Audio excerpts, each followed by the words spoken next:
Povo de Deus, Provérbios, capítulo 3. Começamos nossa trajetória de Provérbios e muito ensino interessante para a nossa vida. Ele continua aí falando da questão sempre da sabedoria, não é isso? E a ênfase em todo o livro de Provérbios sempre terá relação com sabedoria e temor do Senhor. Versículo 1: Filho meu, não te esqueça dos meus ensinos, e o teu coração guarde os meus mandamentos. Para guardar, não é aquela coisa passageira, não é aquela coisa que você ouve hoje e amanhã já esqueceu. Por isso é importante estar sempre trabalhando, focando, voltando ao texto, para que ele venha estar sempre no consciente. Porque quando nós não mastigamos a palavra, nós não meditamos na palavra, o ensinamento vem e é esquecido rápido.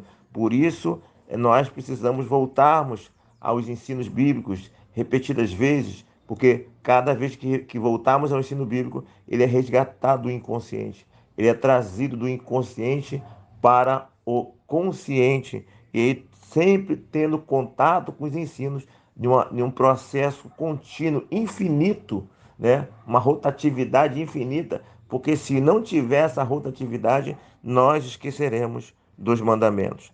Versículo 3, né, fala de benignidade e de fidelidade para atar as nossos pescoços, ou seja, como se fosse um enfeite, algo que nos enfeita, algo que anda conosco todos os dias, é algo que faz parte de nossa vestimenta, né? Como uma vaidade, como um brinco. As pessoas não deixam de usar um brinco, as pessoas não deixam de usar um anel, não é isso? São acessórios importantes para a vida dela. Aqui, a benignidade, a fidelidade, podemos entender, ela é retratada como um acessório, algo que anda com você, algo que é o teu enfeite, que complementa a sua vida, é o teu enfeite, né?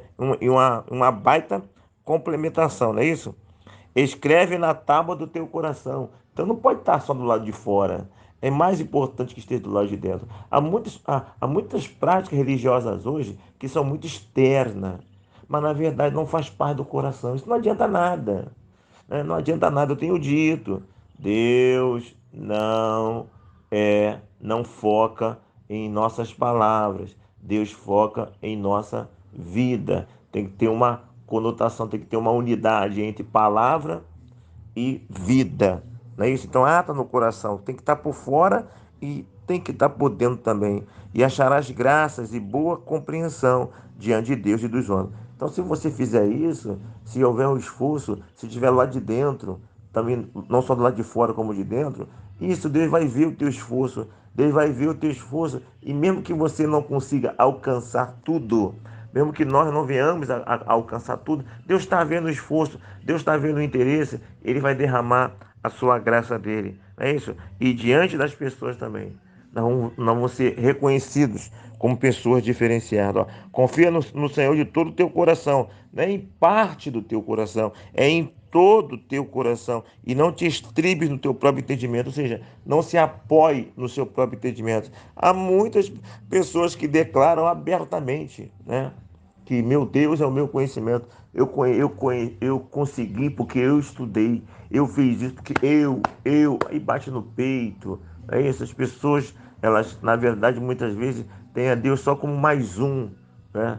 E aqui está dizendo, você entender que é importante você confiar, reconhecer Deus em tudo aquilo que você que você faz, confiar no Senhor de todo o coração e não se apoiar no seu próprio entendimento. Pelo contrário, versículo 6: reconhece-o em todos os teus caminhos e ele endireitará as tuas veredas. Reconhecer em todo o caminho. Detalhe: primeiro você deve entender que a tua base principal não é o seu conhecimento, não é a sua conta bancária que temos falado desde o livro de Salmos. Não. A tua segurança não pode estar nisso. Você tem que entender que essas são ferramentas que Deus te dá para você se manter. Porque se Deus tirar essas ferramentas, já era você, já era todo mundo. Aí, ele vai falar assim, ó, reconheça, no versículo 6, em todo o teu caminho. Isso aqui é interessante, Porque eu tenho visto as pessoas reconhecerem a Deus em todos os seus caminhos. É muito comum você ver pessoas reconhecerem a Deus em todo o seu caminho. Só que aí nós temos um paradoxo. Isso, na minha experiência pastoral, na minha experiência de vida, eu vejo de uma forma abundante. E se você olhar direitinho, você vai observar isso também. As pessoas, por exemplo, estão fazendo faculdade, elas simplesmente elas abandonam as coisas de Deus, elas não dão prioridade a Deus. Deus é sempre o resto. Quando sobra algum tempinho, ela dá para Deus. Elas abandonam o trabalho do Evangelho, elas abandonam o trabalho da igreja. Né? Qualquer probleminha de tempo e de dinheiro, primeiro a sofrer a igreja, é o reino de Deus. A pessoa não prega o evangelho, não faz devocional com Deus, sabe? Muito mal oram, tem aquela vida relaxada com Deus. E muitas vezes acabam se desviando dos princípios de Deus, sabe? Só tem o nome de cristão, mas na verdade já está fazendo uma porção de coisa errada, sabe? Aí vai levando, aí fica ansioso, aí abandona as coisas de Deus. É muito comum, eu preciso agora deixar de fazer as coisas da igreja, porque eu preciso, por exemplo, fazer alguma coisa, então eu vou deixar de fazer as coisas de Deus. As pessoas deixam de fazer as coisas de Deus, não colocam Deus como prioridade para fazer uma porção de outras coisas. Aí depois que as pessoas abandonam, que Deus deixa de ser a prioridade naquele período da faculdade, do cursinho técnico, sabe? Seja lá o que for, por causa do comércio, para fazer, seja o que for. Aí a pessoa, depois que ela tem o sucesso, ela fala assim, ó, antes de tudo, quero agradecer a Deus, porque se não fosse Ele,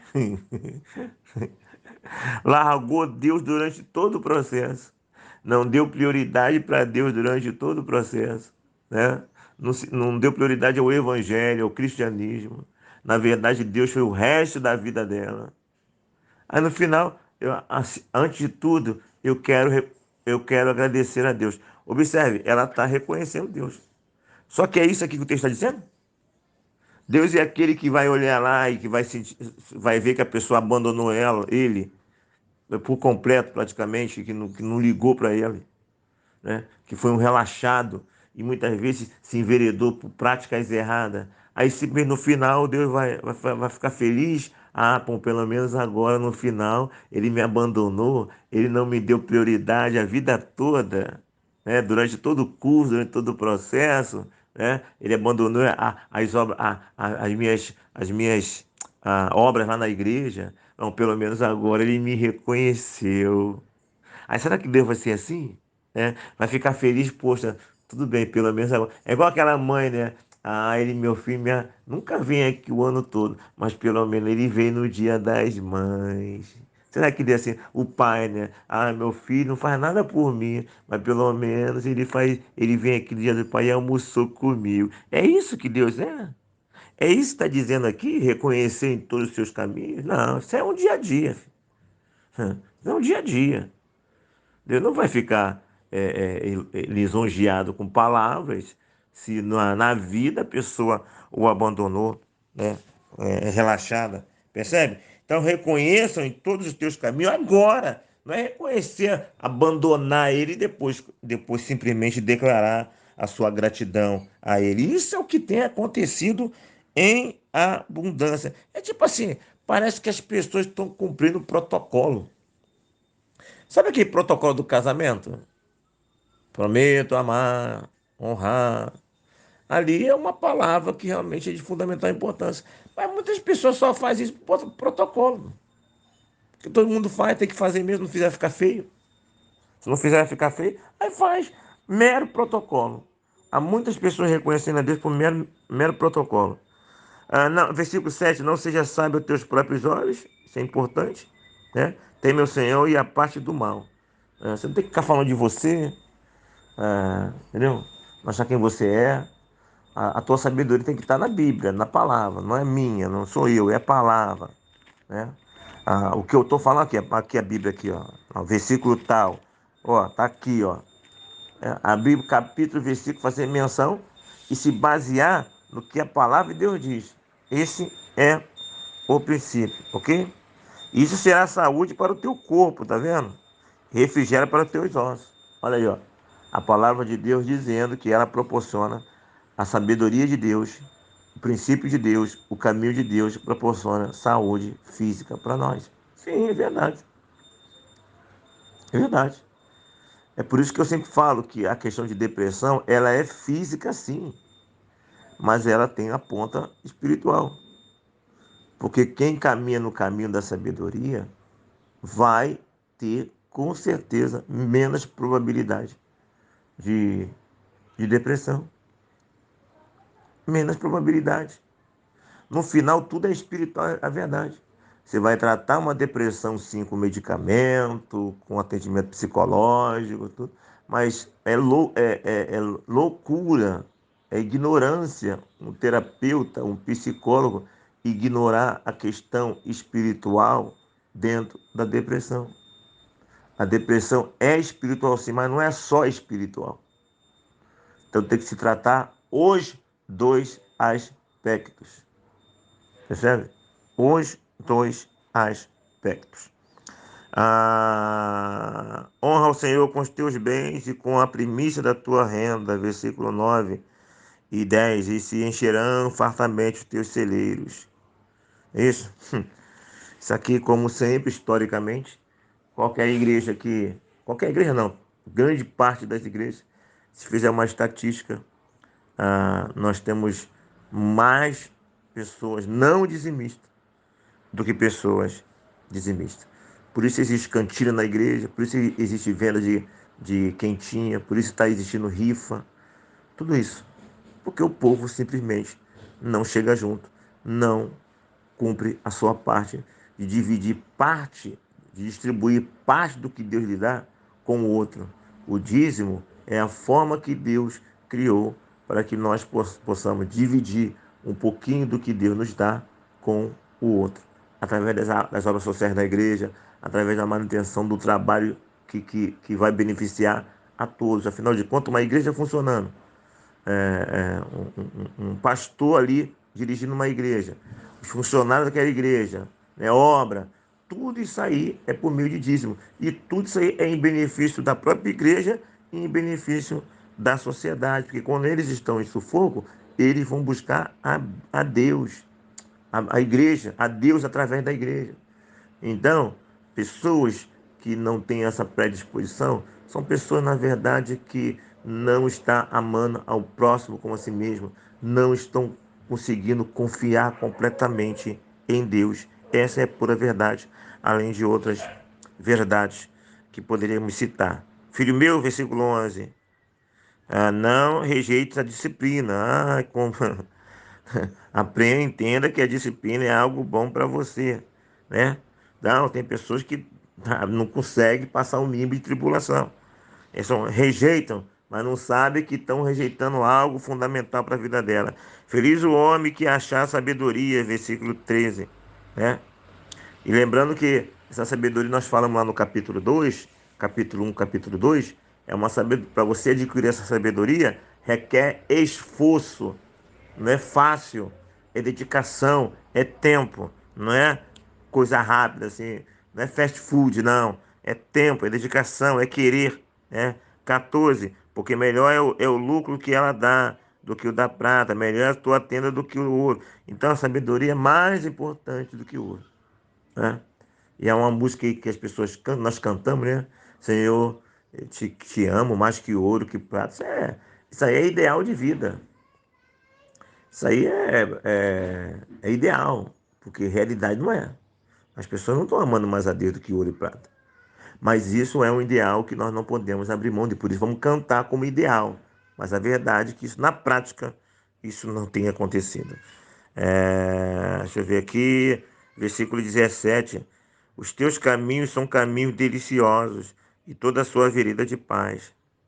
O caminho de Deus, o caminho da sabedoria é um caminho de paz delicioso. Só que as pessoas estão rejeitando essa delícia, né? Esses caminhos, e preferem ir pelo caminho da insegurança, da guerra, que é o contrário do caminho de Deus.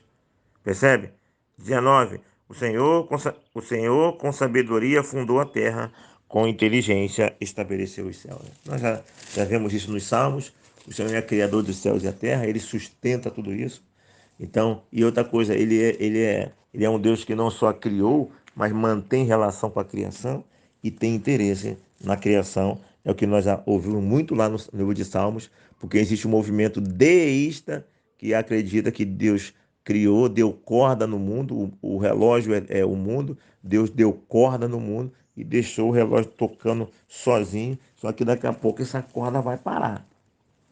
Não é isso? Isso é a doutrina do deísmo. Só que nós, na verdade, não acreditamos nisso. Deus criou, sim, ainda se importa e ainda se relaciona com a sua criação. Ok? 24. Quando te deitares, não temerás. Deitar-te-ás e o teu sono será suave. Não temas o pavor repentino.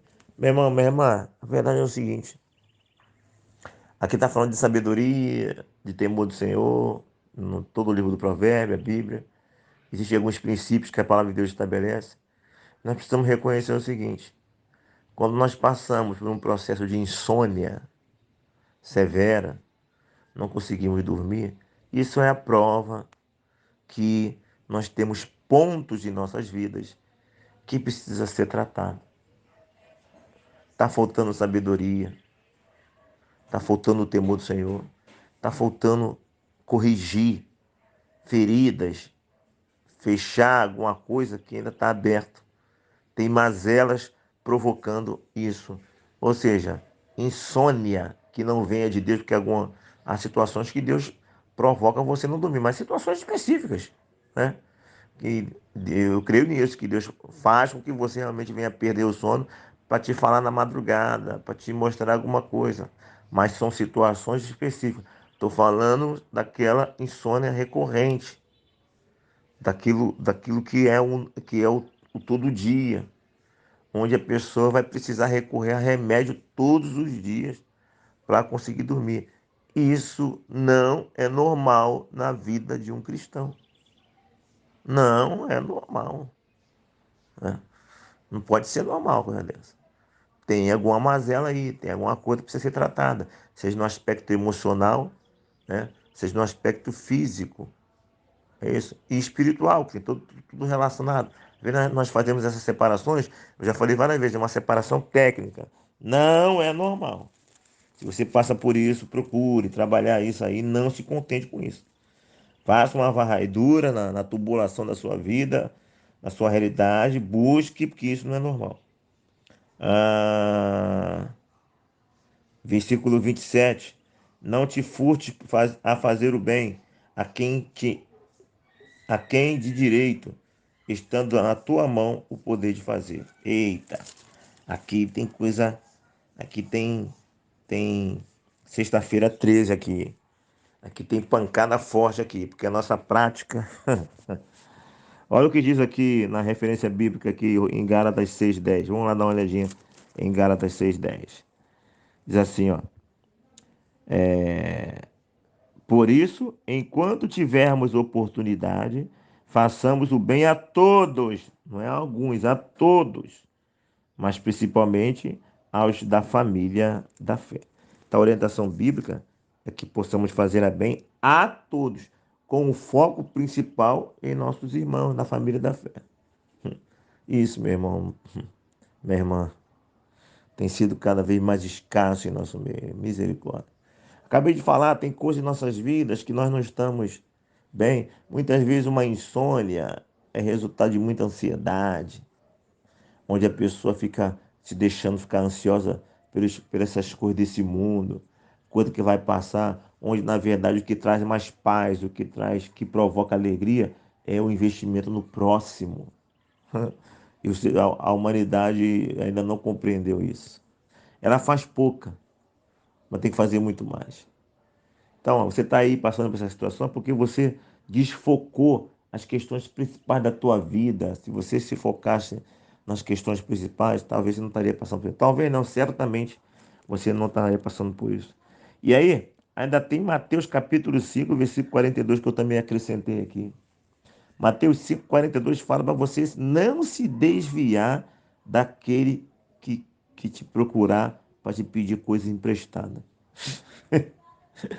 Ai, meu, que pancada, meu Deus. É o que mais fazemos. As pessoas fazem isso. Os seres humanos, nós seres humanos fazemos isso, né? Não te desvie Claro, não estou falando daquele sem vergonha, não. Não. Estou falando daquele que é pilantra, não. Que é comprovar, não. Estou falando daquele que é normal, daquele irmãozinho, né?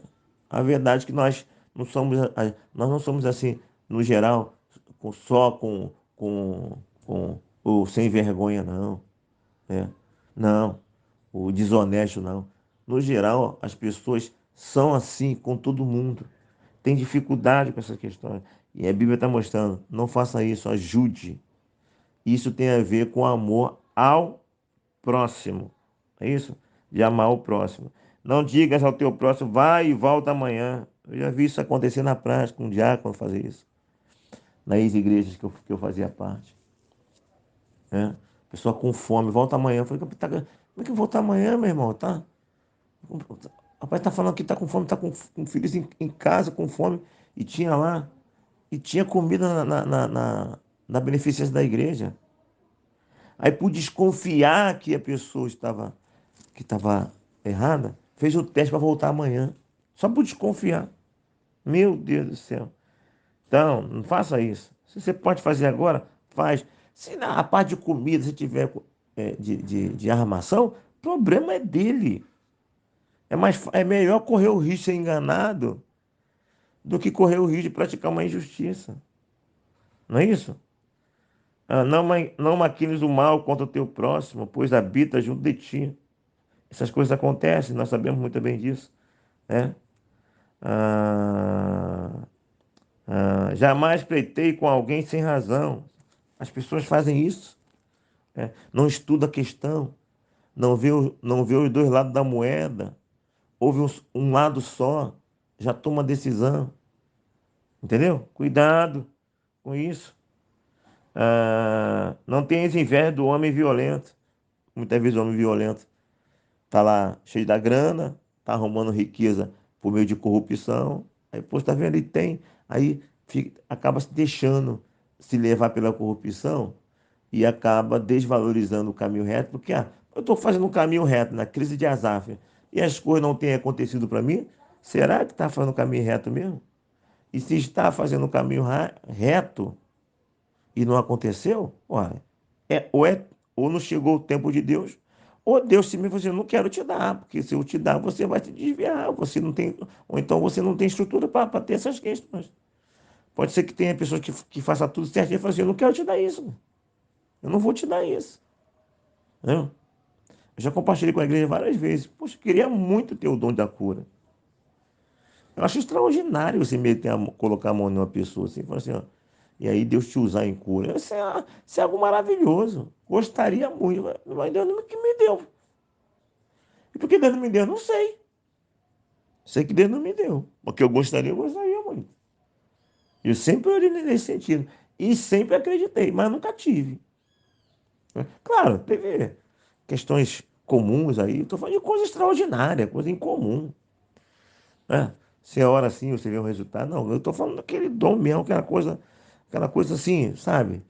É, incomum mesmo, aquela coisa que não tá ao alcance do ser humano fazer. Né? Tá só de Deus. Aquela coisa que, se não for uma ação de Deus, não vai. É isso que eu estou falando. Entendeu? Ah, não tem vergonha violento, já falei, porque o Senhor abomina o perverso, mas os retos trata com intimidade. O reto ele trata com intimidade. O Senhor deseja ter intimidade com o teu povo. Ele quer ter essa intimidade com o seu povo. Ok? Encerramos aqui então com o versículo. Isso que eu falei agora da intimidade é o versículo 32. Encerramos aqui então com o versículo 35. Os sábios herdarão honra, mas os loucos tomam sobre si a ignomínia. Ou ignominiana, deixa eu ver aqui. Ignomínia. a vergonha no caso, né? Vergonha e desprezo de Deus é o resultado final do perverso, aquele que rejeita a sabedoria, que se baseia em si mesmo e que não ama o próximo, não tem prazer de verdadeiramente amar o próximo e que também não honra a Deus só com palavras, como um protocolo. Não reconhece a Deus só como protocolo. Reconhece a Deus como Ele é, de fato, no seu dia a dia, se dedicando a Ele. Tá aí, capítulo 3 de Provérbios. E como sempre falo, se você ainda não é inscrito no nosso canal, apoie o canal.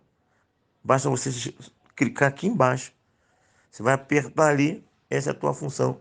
Não vai pegar a memória do teu celular, você vai fazer em menos de 10 segundos e você vai nos ajudar se inscrevendo no canal, dando seu like e também, se quiser, comentando.